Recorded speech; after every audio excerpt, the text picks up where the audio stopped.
here's what's about to happen. I'm gonna make a salsa. I normally make a pear salsa with these beautiful tomatoes, some cilantro, some pears, some pickled jalapeños, but today I'm going to add pineapple and a peach.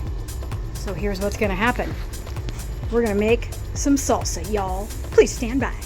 All right, you're gonna get out whatever tool you have. I have this nifty little Black & Decker thingamajigger. So what's gonna go in first? Arm of pears with all the juice. Put all the juice in there. And we put all the juice because at the end, when you have all of the tomato juice and all of that, you can make the most amazing bloody mix. Next is gonna be pickled jalapeños. Now I use pickled because I like the pickled taste, and I kind of feel like they're maybe not as hot. I don't know, I'm gonna pour this like this because I want some of that juice in there. There we go. Now it's better to start with less jalapeños because if it's too hot, you know, blows out our palate. Okay, so now we've got pears and jalapeños. Next, I'm just gonna pour in these pineapple rings with the juice. I dropped one. Escape. Put in there. I actually poured out some of the pineapple juice because it can be very overpowering. And then the last thing that I have here is this other half of the peach that I used for something else. But I might have to cut that. So, okay, at this point I just put a little salt in. You're gonna have to resalt it, but for now, that's enough for now. And then we're gonna put the top on.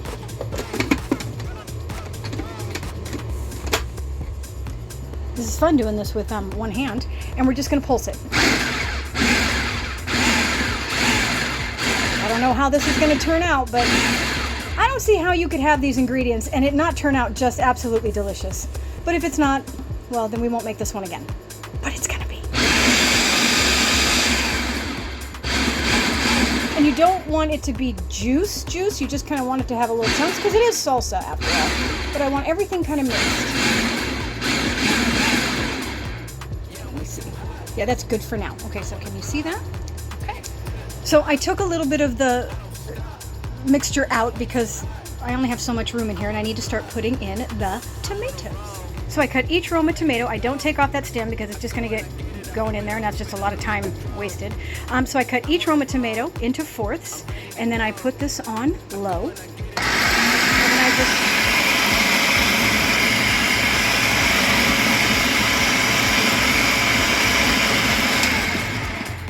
And what I'll do right now is I will cut up all the tomatoes and I'll put it in there and then I will just pulse it because again, I want it to be a tiny bit chunky.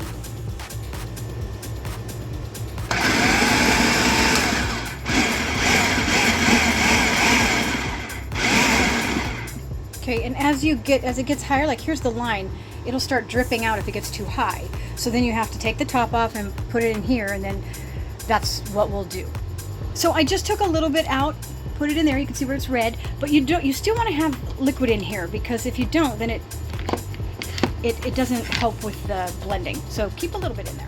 Okay, so everything from the blender is in this bowl, but I know that everything is not completely blended well, so I'm just going to stir this all together so we get all of that fruit from the bottom. And it's pretty watery right now, which is okay.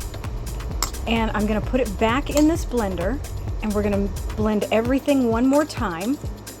And just by eyeballing this, I think it needs a couple more jalapeños. And then we'll move on to put the cilantro in. Okay, that's looking good. Smelling good. Okay.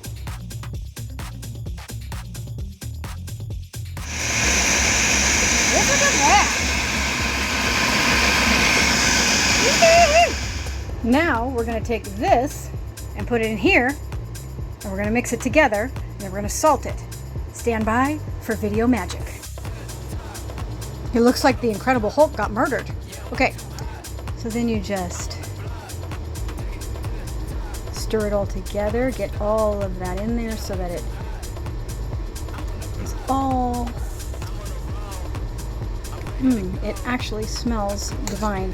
So I know you're going to ask me, so I'll tell you. I use 13 Roma tomatoes You can use as many as you want.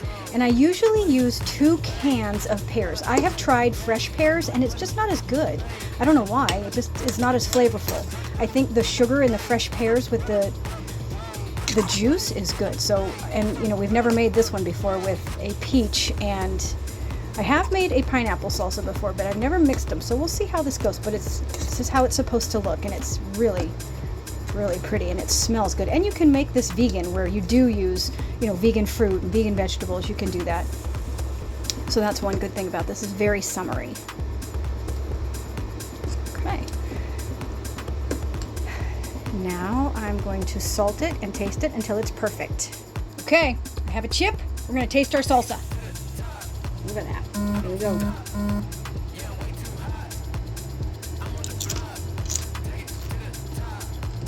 Oh my God. Shut up. That is so good. You need to make this and buy my cookbook.